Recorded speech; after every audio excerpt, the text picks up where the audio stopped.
This channel does not promote any violent, harmful, or illegal activities. All content provided by this channel is meant for an educational purpose only. Special observer তারপরে আবার joint secretary পর্যায়ে ডিভিশনে observer আসার পরে এরা panicked হয়ে আছে।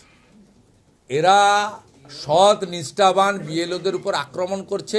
আমরা একটা বিরাট অংশের না হলেও একটা অংশের শিক্ষিত রাষ্ট্রবাদী মুসলিমদের সমর্থন আমরা এই নির্বাচনে পাবো। আমি কোথাও বলিনি চাই না, আমি বলেছি পাই না। শেষ 24-এর নির্বাচনেও ভারতীয় জনতা পার্টি যে 39% ভোট পেয়েছে তার মধ্যে মুসলিম ভোটের পার্সেন্টেজ হচ্ছে 0.65। অতএব 100%-এর মধ্যে 0.65কে আপনি পেয়েছেন বলতে পারবেন না। তার সঙ্গে কেন বিরোধ থাকবে? আমার ধর্ম আমি পালন করব, ও ধর্ম উনি পালন করবেন। উনার ধর্মে আমি হস্তক্ষেপ করব না, আমার ধর্মে উনি হস্তক্ষেপ করবেন না। ভারতীয় জনতা পার্টির এতে কোনো অসুবিধা হবে না, কারণ উনি যে ভোটের দিকে তাকিয়ে যাচ্ছেন সেই ভোট 2021-এর নির্বাচনে শোভনদেব চট্টোপাধ্যায় পেয়েছিল, তারপরে উপনির্বাচনে মমতা ব্যানার্জি পেয়েছিল। মুসলমান প্রধান বুথগুলোতে শতকরা 95% 96% ভোট তৃণমূল অর্থাৎ মমতা ব্যানার্জি পেয়েছিলেন। অর্থাৎ সত্যিকারে যদি তিনি মমতা ব্যানার্জির ভোট নিয়ে নিতে পারেন, ওখানেও বিজেপির সঙ্গে হুমায়ুন কবির এবং আসাউদ্দিন ওয়াইসির সম্ভাব্য যে জোট তার সঙ্গেই হবে, এইটুকু আমি বলতে পারি। এটা ভোটের পাটিগণিতের হিসাব। 19, 21, 24-এর নির্বাচনের বুথভিত্তিক যে ফল, সেই ফলের বিশ্লেষণে আমি এটা বলতে পারি, বাকিটা ভবিষ্যৎ বলবে। এরা প্রথমে ওই প্রোজেনিতে ঢুকেছিল, বাবা মার নাম চেঞ্জ করে। ওইটা যখন ইলেকশন কমিশন ধরে ফেলে এডিট করাচ্ছে, অপশান দিয়েছে 11 তারিখ পর্যন্ত নিজের ভুল নিজে সংশোধন করো, নইলে বারুইপুরের বিএলও এই আরও অলরেডি শোকজ হয়েছে, তোমাদের অবস্থা হবে, শোকজ হবে, সাসপেন্ড হবে, এফআইআর হবে, বিহারের মতো ভুল করলে জেলেও যাবে।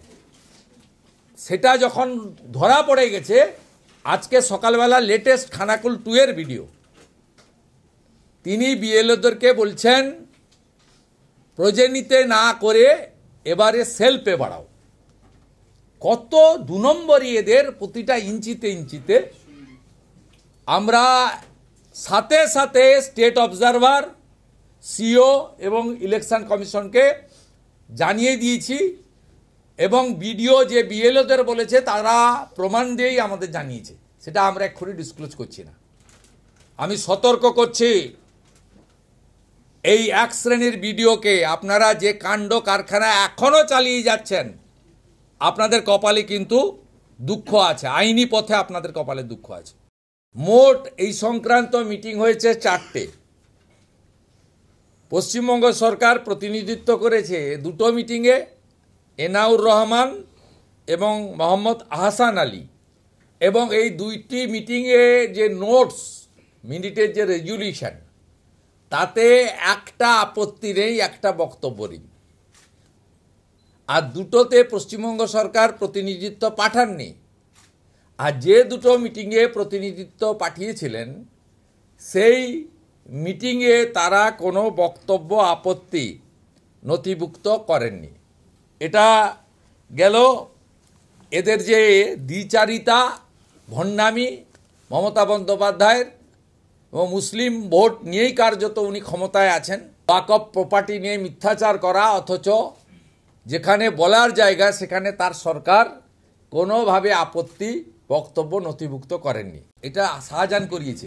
এই জন্য এই মামলা পশ্চিমবঙ্গের বাইরে নিয়ে যাওয়া উচিত। শাহজাহানকে বসিরহাট জেলে রাখলেও তো ফোন ইউজ করে, provided by the Mamata Banerjee. যেদিন যেটা খেতে চায় সেদিন খায়। অন্য কয়েদিদের সূর্যাস্তের আগে ডিনার নিতে হয়, এরা রাত্রিবেলা 9টা, 10টা, 11টা যখন পারে ডিনার নেয়। এবং যত রকম ছবি আছে দেখতে পায়, স্মার্টফোনও এদের হাতে দেওয়া আছে। তারপরে অনেক দিন জেলে হলে, মনটা খারাপ হলে ওদের পিজির উডবান ওয়ার্ডে রাখা হয়। অনেক পরে সিবিআইয়ের কিছুটা হলেও ঘুম ভেঙেছে। 18টা মামলা পোস্টপোল ভায়োলেন্সের সুপ্রিম কোর্টে রেখেছে। আমার কাছে স্পেসিফিক ইনফরমেশনের ভিত্তিতে বলি, জেলের সুপাররা, জেলের পুলিশের লোকেরা বেরিয়ে এসে অন্য ফোন থেকে আমাকে জানান যে দাদা ফোন ইউজ করছে, স্যার ফোন ইউজ করছে, ওখানে ফোন পাল্টে দেওয়া হচ্ছে, ফোন ওখান থেকেই রিমোট কন্ট্রোল করছে। দে আর নোটোরিয়াস ক্রিমিনাল।